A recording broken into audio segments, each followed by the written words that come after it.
Today at Commander Replay, we check out a new variant of Akiri Lineslinger and Bruse. How many confirmed kills can Moltensteel Dragon rack up? Find out next on Commander Replay. I want to thank my awesome Patreon supporters. You guys are awesome. If you want to help support the channel and vote on which decks I play next, feel free to check out my Patreon at the link below. And be sure to use the TCG affiliate player link as it helps support the channel and it doesn't cost you anything. Welcome back, everyone. Playing some Akiri and Bruse today. We kept an opening hand that looks like this. Well, it's a one-lander, but it's got a whole bunch of artifact ramp. If someone plays a Vandal Blast, we'll just get crushed. That could be terrible.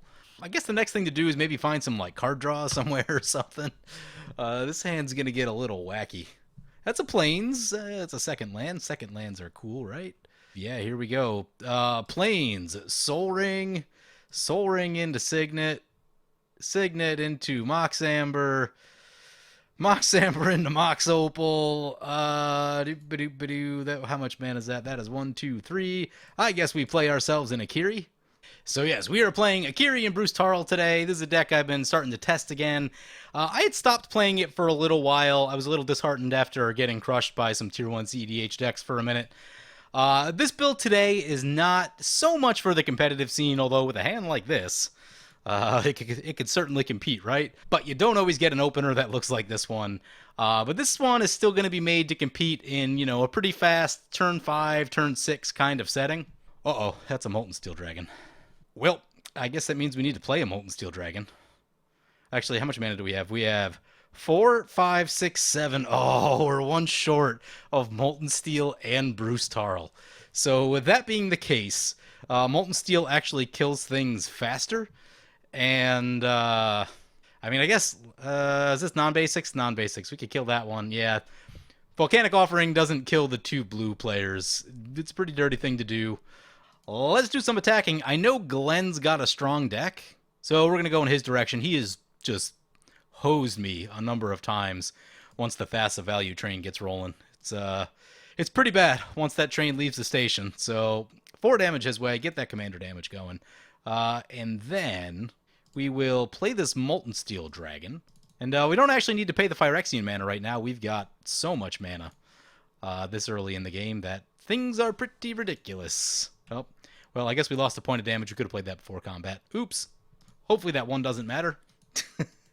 Glenn's going to lay down a Sapphire Medallion. Glenn says, let's say it together, Vandal Blast. Ghost says that's probably one of the best turn ones I've seen. That was a good one. That was a good one. Also, I had some Tiff treats delivered at the start of this video, so if you guys see some comments about cookies being delivered in the chat. Uh-oh, I see 2 opponents that are tapped out. It looks like it might be smooth sailing for this Moltensteel Dragon. Opponent's going to play a desert. It deals 1 damage to target player or planeswalker. Okie dokie. Oh, that's a Solemn Simulacrum. Someone's dying. I think it's going to be Glenn. Oh, yeah. I already typed it in the chat. This might be a let's go to game 2 situation. Let's play this Bruse. We've got a Steel Shaper's Gift. We will put Double Strike and Lifelink on the Moltensteel Dragon. What are we getting with the Steel Shaper's Gift? Probably needs to be card draw. Given the mana we have, I think I'm going to go for a Fire and Ice. We can't cast it this turn, but next turn it'll be golden. We'll go for the card draw. So, let's go to combat. Opponents are tapped out. Let's do the Moltensteel Dragon thing. So, we start paying the Phyrexian mana. We will need, what, 18? 18 power to be lethal. Hopefully we have enough. We have a little bit of mana. Oh, we have mana that we can spend into it. That's good. All right, there's 18 power. I guess we can do this and gain some additional life. I'll let the damage hit. Opponent said it's going to be a 5-minute video. Yeah. So Glenn goes down to the Moltensteel Dragon, tasting that delicious cheddar right there. Definitely cheese that one. This is a little thing that I've been testing with this deck. Moltensteel Dragon, pretty good. Immolating Soul Eater has the same Phyrexian ability, but it doesn't have evasion naturally, which I think makes Moltensteel Dragon just a little bit better. I have had this backfire in the past. This is not a thing you necessarily want to do with a bunch of open mana. You really want to make sure you have some protection going before that all happens. Ooh, here's a little thing I didn't think about last turn that could be an issue. Here comes Tatyova. If we put the Fire and Ice on Moltensteel Dragon, then we can't use the Bruse Tarl ability to give it double strike, which means we're going to be just a little bit exposed. If Etali has something, I don't know what they would have on 4 mana. They could have artifact removal. Moltensteel Dragon is an artifact. So Tatyova's in play, Simic Growth Chamber. They draw a card and gain a life. That's going to bring it back to our turn. There's an Ancient Den. Let's play the Ancient Den. Play the Sword of Fire and Ice. So cast the sword. I guess put the sword on Akiri? Oh, right, it's only 2. Whoops, I overtapped. It's not amazing. Oh, wells. Go to combat. How bad do we need a card? We need a card. I guess just everything into Glen. Or everything into Mockfire, rather. Bruse Tarl on the Moltensteel. We have some excess life right now, which is good news. I'm liking that, so we can feel free to just go all the way, even though opponents got open mana. Well, let's see what they got. They got something. Maybe rushing it, maybe rushing it. Oh, they're going to Chaos Warp. They should have waited until we spent all of our life into it. So it goes down. Moltensteel Dragon. Funny card in this deck. Sword of Fire and Ice will trigger, I guess, shoot the Solemn Simulacrum because it's going to block eventually.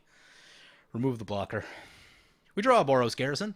Did we play a land already? I think we played the Ancient Den. We'll see. Yep, already played a land, so I guess we're passing the turn like that. Opponent's at 24 and 13, Commander. The next hit would put him at lethal, but artifact removal, any sort of removal, is a problem. Opponent's on Vandal Blast mana. It's an Anger. Okay. Not so worried about the Anger. We could Volcanic Offering. I don't know that it does like a ton for us in this moment, but we'll see what happens. We might Volcanic Offering. Cavalier of Dawn, also okay.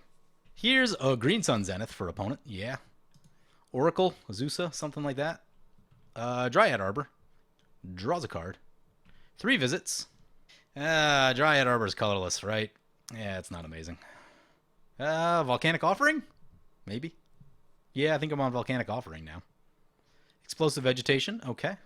Opponent leaves a green up. Could be a fog. No one wants a fog when you're playing a deck like this. Tatyova going to draw 2 cards. Gain some life. We draw Flagstones. Let's Volcanic Offering. Crap, I overpaid again. Why did I do that? Shoot the Dryad Arbor. Choose Bright New Era. I should have did that the other way. Volcanic Offering the Tatyova. Tatyova can shoot the Anger if they want. I don't think there's really a reason to play the Cavalier yet, so I guess play the Boros Garrison. Accidentally leave 1 mana floating. Maybe we should have drawn first. Return a land. Go to combat. Bruse Tarl on itself. Can't target Akiri because of the pro-red. Mockfire goes down. Sword of Fire and Ice at Bright New Era's face. There's a Commune with Lava. Probably next turn on the Commune with Lava. Pass the turn. That's a Wasteland. Shoots the Boros Garrison. Yep. Opponent needs things. What do they got? Avenger of Zendikar. Be a problem right here. They got spells and abilities your opponents control can't cause you to discard or sacrifice permanents. They're going to return a card from their graveyard to their hand. It's going to be the Solemn Simulacrum. Solemn Simulacrum is a legit blocker. Need to find a way around that. Might be Commune with Lava time. Nature's Lore. Oh, they go for the Nature's Lore. Actually, you know what? In this exact second, we do not have 1-hit lethal on our opponent. Here comes the Solemn Simulacrum. Yep. Opponents got themselves a blocker. Champion's Helm. Does that help us at all? Makes us do more damage. Doesn't, win the game, per se. Play the Flagstones. Without Feast and Famine, Commune with Lava is less good, but I think it might still be the right call. Straight at opponent's face, I think. Send both. Bruse Tarl on itself. Opponent's gonna block the Akiri with the Solemn. Yep. Solemn goes down. Opponent gets to draw a card. We're up to 60. Up to 63. Opponent's got 12 Commander. I think this is a good time for Commune with Lava. I'm just going to go for the max and see how many things we hit. It's going to be X7. We hit some things. We already played a land? Already played a land. We got Mask of Memory, Swiftfoot Boots, Bastion Protector, Chaos Warp, Wheel of Fortune. Chaos Warp could be useful. Wheel of Fortune could be useful. Here comes Mox Diamond for opponent. Yeah. This is their chance. Got to do some big stuff. I played the Commune main phase, by the way, because they were tapped out and low likelihood of a counterspell. Ooh, opponent gets a Ramonop Excavator. Brings back the Wasteland. All right. Going for the Wasteland lock. Shoots the Flagstones. Probably the one you want to shoot last. Gives us... we'll get a Plateau right here. Anything for 1 mana? Nope. Nothing for 1 mana. Does it come in tapped? Oh, yeah, it does come in tapped. Oh, that's a Rift. That is a Rift. Alright. Alright. I'm gonna have to deal with the wasteland thing also. It's not amazing. Yeah, send him in. Bruse on itself. Blocks with the Ramonop. Oh, if they end step this could be bad. Chaos War with the Planeswalker. Opponent's at 18 commander. They reveal a Kodama's Reach. Play the Mountain from exile. Play Swiftfoot Boots from exile. Actually, let's get the Mana Vault first. Then Swiftfoot Boots from exile. Mask of Memory from exile. Now's not a great time to Wheel of Fortune. Opponent's down to 4. Prophetic Flame Speaker, I think. Boots on Bruse. Mask on Prophetic. Hope we don't get rifted into Oblivion? Okay, Blue Sun Zenith. Oh. Well, if I knew it was a Blue Sun Zenith, I would have played that so much differently. Tatyova back to play, yep.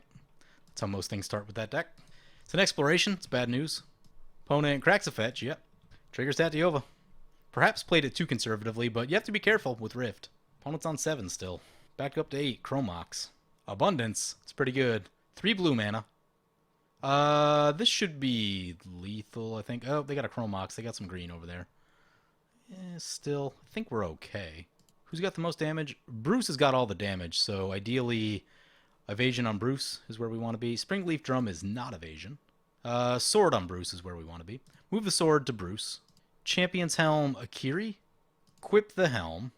Opponent's going to need, like, something... it's like Cryptic Command is bad for us. Turnabout, you say? Spicy. So they tap down all of our stuff. Okay. Play this Plains. Cavalier. We're going to have to Cavalier or something. I'm thinking the Exploration Abundance is also pretty good. Abundance is pretty ridiculous. Abundance is ridiculous. Shoot Abundance. Opponent gets a Golem, and we'll pass. Opponent, 2 lands, 2 Tatyova triggers, fetch land, another trigger. Oh, that's a lot of mana. Just opponent tapping everything. What do they got? Genesis Wave? Scape Shift. Are we dead? Is it Field of the Dead? Field of the Dead could be a problem. It's not Valakut. Opponent's going to draw a million. Opponent still has a bunch of mana up. That's oh, right, just floating the mana, of course.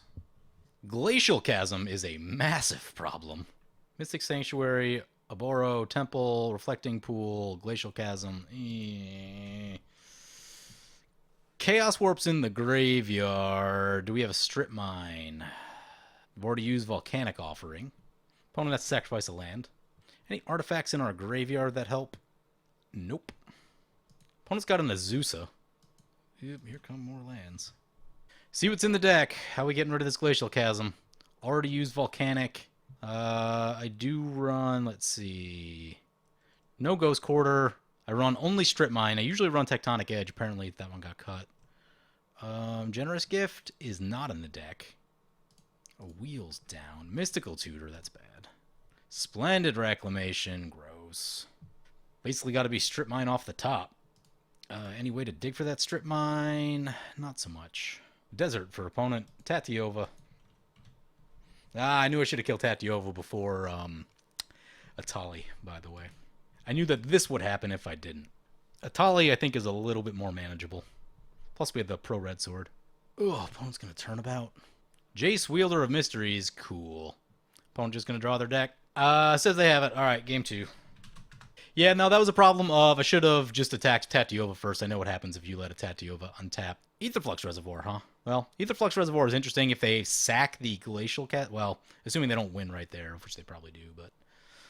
Yeah. Okay, so, game 2. So, I wasn't actually sure if I was going to show this game. I don't usually show games that are this pub stompy, but we do get a really good look at what Moltensteel Dragon can do in a deck, so I hope you guys enjoy the video.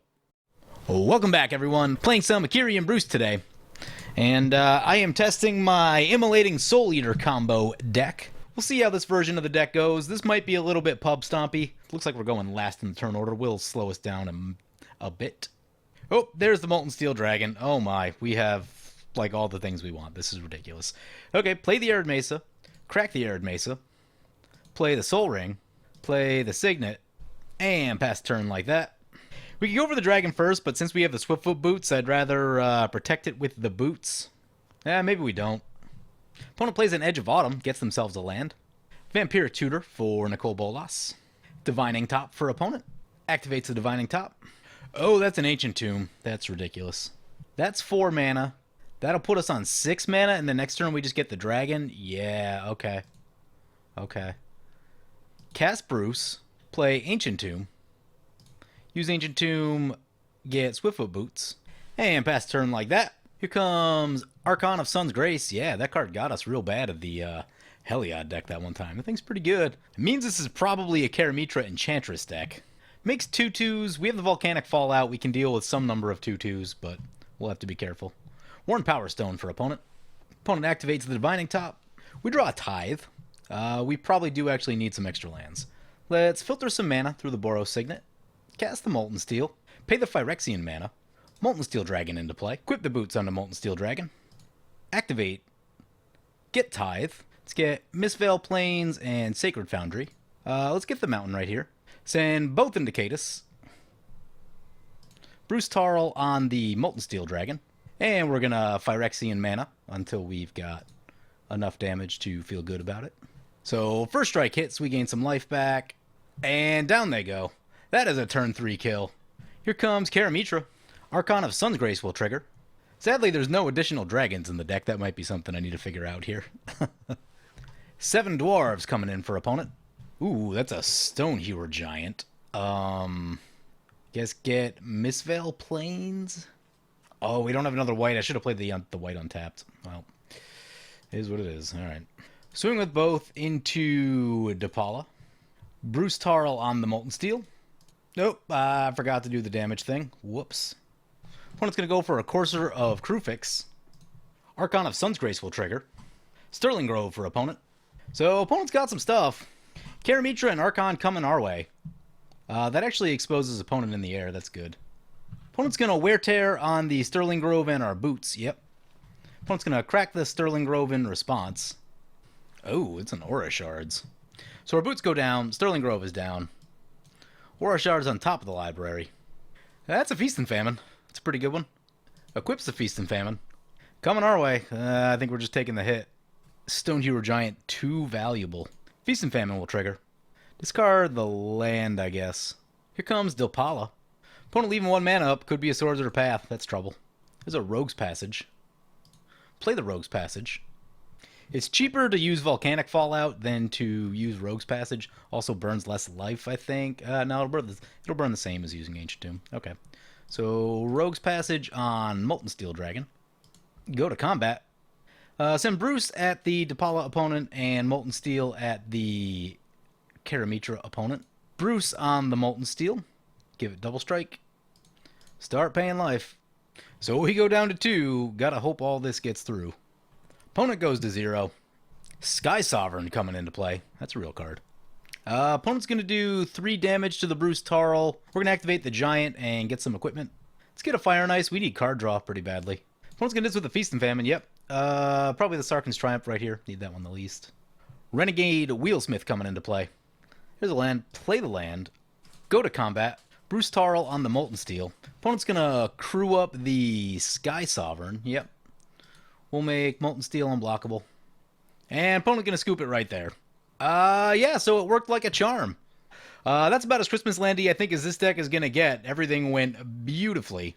We got the Moltensteel Dragon combo. We got Soul Ring Signet in our opener, followed with an Ancient Tomb. All the fast mana. Just blazing fast. If I didn't misclick, that would have been a turn 5 table kill. So, when it works, it works. Hope you guys enjoyed the video. As always, feel free to comment, like, or subscribe. Thank you for watching.